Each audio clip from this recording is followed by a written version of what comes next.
The authority principle is a theory that people are hardwired to comply with requests that come from someone they perceive to be in a position of authority. I mean, authority is important for any civilization, isn't it? But it can be manipulated. We are strongly inclined to be deferential to people who we consider to be in a position of a power or expertise. People like teachers, police officers, doctors, judges, lawyers, etc. Did you know that 93% of people surf the internet while sitting down? There's a strong possibility that you're sitting down right now while watching this video. And those of you who are sitting down are thinking, yes, he's right. I usually do sit down while surfing the internet. Those of you who are standing are thinking, am I usually standing when I'm surfing? No, he's right. I'm usually sitting. Now you're ready to go off and show your newfound knowledge to everyone who'll listen. The authority principle. Why? Because Dr. Paul on TikTok told you this statistic. The problem is that Dr. Paul on TikTok made it up, absolutely and completely. The authority principle is so powerful that we're even responsive to the mere suggestion of authority. Things like uniforms or a white coat or something as simple as a stethoscope around the neck of somebody can exert strong influence.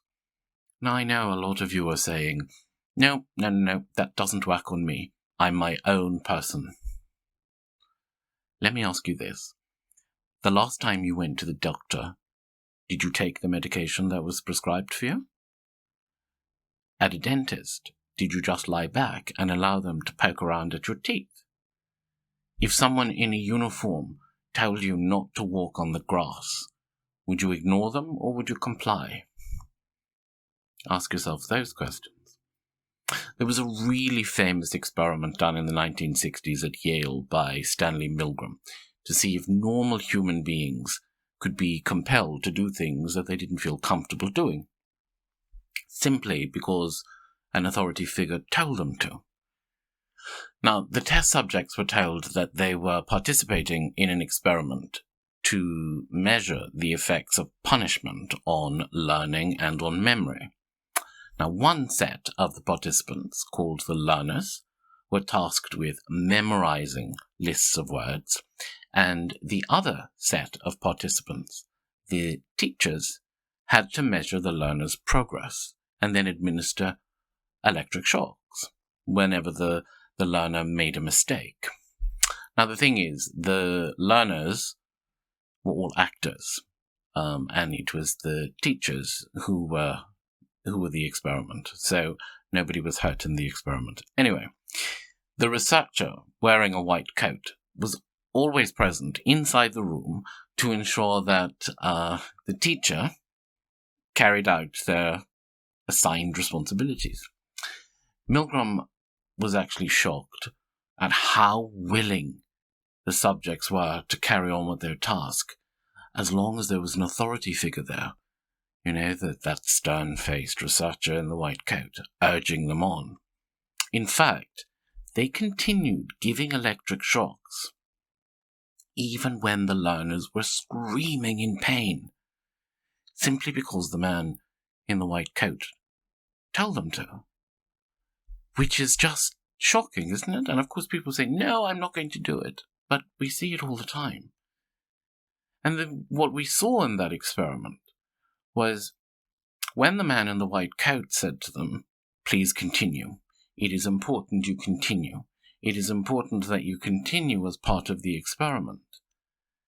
They would deflect the blame of what they were doing almost onto the white-coated man and say things like, well, if you're sure he's not going to get hurt, or if you're sure he's not really screaming in agony. Now, the white-coated man didn't deny or confirm. He simply said a series of phrases. It is important to the experiment that you continue. It is important that you comply. It is very important to the experiment that you continue. And they did. up to, I think, about 50% of them administered electric shocks to the point that would be fatal, that the person screaming in agony would be dead.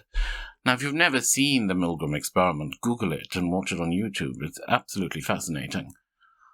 Now, there's nothing particularly special about the people who took part in that experiment. They were selected from all walks of life. They were teachers, they were painters, they were plumbers. They were randomly chosen across a broad cross-section of ages, occupations, and educational levels. And in repeated trials, the same thing happened.